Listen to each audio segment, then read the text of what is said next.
नमस्कार, मैं आपके साथ अंजना और आप देख रहे हैं संगठन भारत न्यूज। आइए शुरुआत करते हैं आज की खास खबर से।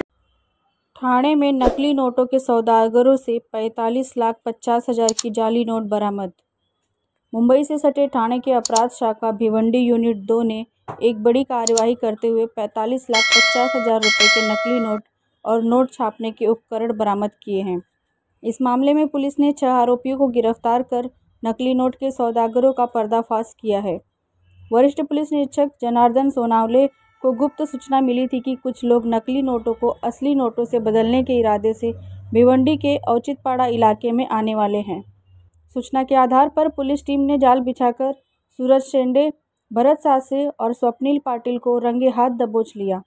तलाशी के दौरान इनके पास से 30 लाख रुपए के 500 रुपए के नकली नोट बरामद हुए। पूछताछ में इस गिरोह के 3 और साथियों के नाम सामने आए, जिनमें रामदास दलवी, विजय कर्डेकर उर्फ विक्की और शेखर बातिन शामिल हैं। महाराष्ट्र के ठाणे जिले से प्रमोद कुमार की रिपोर्ट। औचित्यपाडा भिवंडी या ठिकाणी काही इसम हे भारतीय चलनाच्या बनावट नोटा विक्रीसाठी येणार आहेत अशी माहिती गुन्हे शाखेचे युनिट 2 चे incharge PI Janardan Sonawane, API Kedar, API Mali, PSI Patil, Arun K त्यांची टीम यांना मिळाली होती। त्या अनुषंगाने 3 मे रोजी भिवंडी या ठिकाणी सापळा कारवाई आयोजित केली। एसीबी शेखर बागडे यांच्या मार्गदर्शनामध्ये सदरची कारवाई करण्यात आली।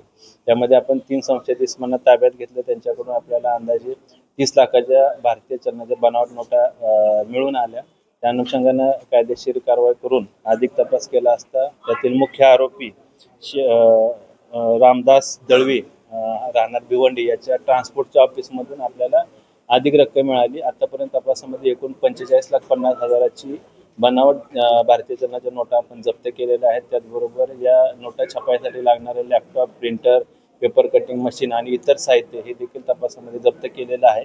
आतापर्यंत आपल्या ताब्यामध्ये अटकेमध्ये 6 आरोपी आहेत। सूरज शेंडे, भरत सासे, स्वप्निल पाटील, रामदास दळवी, विजय कर्डेकर, शेखर बातिन सर्व राहणार भिवंडी हे आपल्या सध्या अटकेमध्ये आहेत आणि त्यांचा पोलीस कस्टडी रिमांड आजपर्यंत आहे।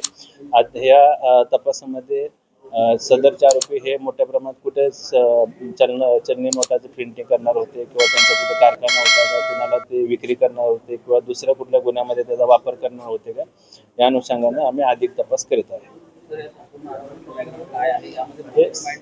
सर्व आरोपी राहणारे भिवंडीचे आहेत। यातील मुख्य जो आरोपी आहे शेखर बातिन याचं एज्युकेशनल बॅकग्राऊंड किंवा शैक्षणिक पार्श्वभूमी ही तांत्रिक किंवा टेक्निकल स्वरूपाची आहे। त्याला प्रिंटिंग बद्दलचं अधिक चांगल्या पद्धतीचं ज्ञान आहे असं प्राथमिक तपासामध्ये समोर आलं आहे। या अशा नोटा ज्या आहेत या चलनामध्ये कुठे आल्या आहेत का आणि असतील तर त्या कशा ओळखाव्यात आणि त्यांना काय? सध्या तर आपण तपासामध्ये एकूण 45 लाखाची रक्कम बनावट चलनी नोटाची रक्कम जप्त केलेली आहे।